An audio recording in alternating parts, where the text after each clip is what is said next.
Hey guys, hope you're doing good and preparing for your upcoming placements. So this year the placements are going to be a bit different. So most of the companies will be going virtual, will be doing virtual placement drives, and if you're preparing for off-campus interviews, then also the chances are high that the interviews will be held virtually. So you need to be prepared for virtual interviews. So I have few suggestions and recommendations for you. So I'm releasing this video now because after watching the video, you have sufficient time before the placement begins to incorporate these suggestions I have mentioned in the videos. So keep watching the video till the end. So now to begin with, you should be giving the interview in a quiet room and tell your family not to disturb you during this time and try to be as silent as possible till the time you are giving the interviews. Also try to close all the apps and and don't run multiple apps during the interviews in your laptop because that would create um, uh, your CPU fan noise, and you should avoid that. Also you should be dressed well, and one more thing, you should sit up straight, and you should not slouch, and basically try to make eye contact with the interviewer by looking at the camera and not at the laptop screen. Also try to be confident and always wear a smile on your face, and basically you should have a good internet connection with decent speed. And while the interviewer is speaking, so what you can do is you should lean in straight towards the camera while listening, and try to nod to emphasize interest.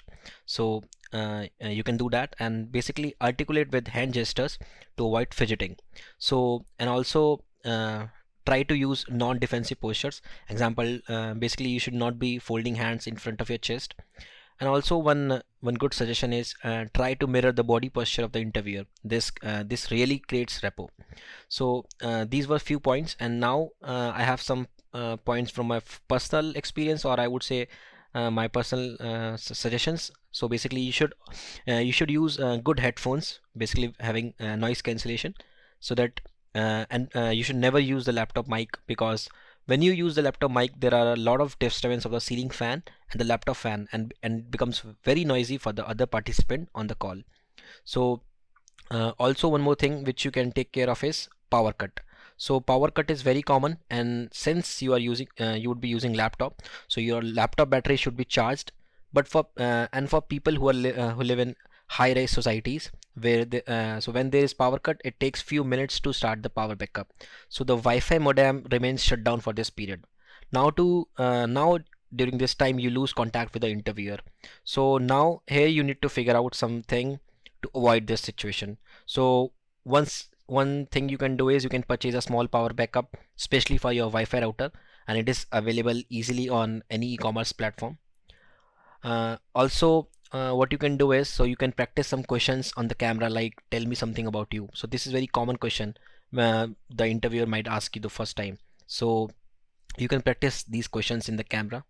And if you don't have good communication skills, so what you can do is team up with your friend and try to explain him a question.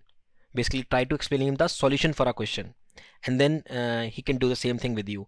Because I personally feel framing your answer in your mind is very easy, but when you try to speak up, when you try to explain your thoughts, you get stuck and you are short of words. So what you can do is you can do the same thing with your friend, basically writing the code and explaining him the code in English, so that now before giving the interview you can know that where are you stuck, and basically practice more and more to avoid these things. So teaming up with a friend and doing more such kind of explanation of the questions is can be a good practice. So things are different because now you are not physically present in front of the interviewer, but you are present virtually. So you need to speak more and more and discuss with him more and more. So and also one most important thing is, so you should practice writing code on Google Doc or Notepad or some similar tool, because you won't get an IDE to code in your virtual interviews. So you have to write code on a Google Doc or similar tool. So you should be confident while writing code over there.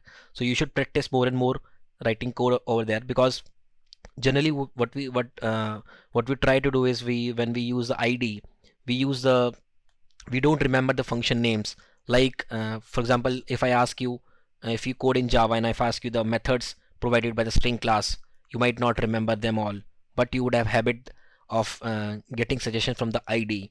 So you should be knowing those methods if you want to use them in the interview, because you won't get an ID in the interview. You would be writing the code on Notepad. So this is one thing you should try to do and practice before the interviews.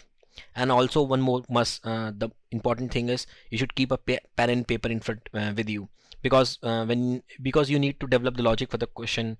So pen and paper are must to have, because you would try to develop logic, or you would write some equations, or draw an array, or draw a linked list, tree, something like that. So you would need definitely need a pen and paper. Also some suggestions regarding solving question in interview. So before jumping to writing the code directly, first make sure you have developed the logic and you know basically what you are going to code, and then you should discuss with the interviewer. So tell him that you are thinking in these directions, and if you are going in the right direction, he will ask you to code, or if you are not going the right direction, he might give you hints.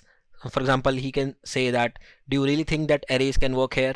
Or he can suggest that think of something using stacks. So this can be a hint, and maybe you could think in those direction, and this would save a lot of your time writing a code which won't work. So this is one suggestion. Also remember, sometimes interviewer try to confuse you and check how confident you are. So in that case, if you are pretty confident with your answer, you can mention that yes, I'm sure and this would work. So some more suggestion is, so since you would be asked about your projects, so you should practice explaining your projects.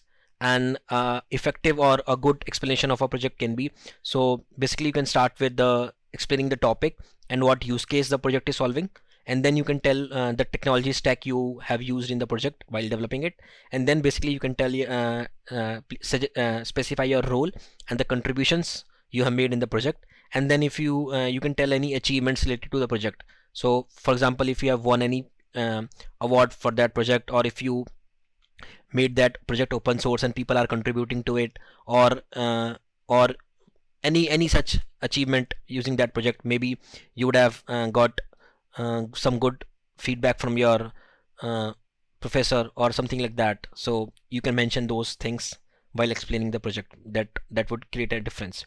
So also some you can practice some questions which you plan to ask for the interviewer, because what happens is after the interview is complete, interviewer will ask you if you have any questions, and generally students say that no, they are good, but rather you should ask at least one or two questions, good questions, which shows that you are really interested in the job. So the questions can be anything, like the questions can be related to the company, or related to the work, or related to the role they are for which they are interviewing. So it can be anything, but you should be definitely prepared with at least one or two questions, and you should ask the interviewer. So before closing off the video, I have a recommendation for you. So starting from today, try to solve at least one puzzle every day, because puzzles are very much asked in the interviews, and if you are able to solve a puzzle, then you get an edge over other candidates. So just like you do 30 days code challenge or 100 days code challenge, this time try to do a 30 days puzzle challenge and solve at least one puzzle per day. So this is the right time to start it, and I wish you all the best for your placements and you get your dream job. Good luck. Thank you.